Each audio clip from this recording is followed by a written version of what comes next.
नौका खोलो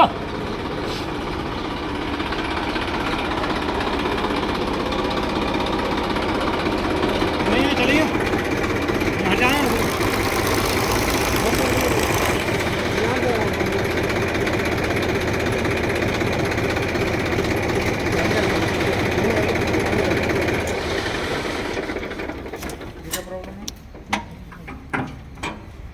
लेके आओ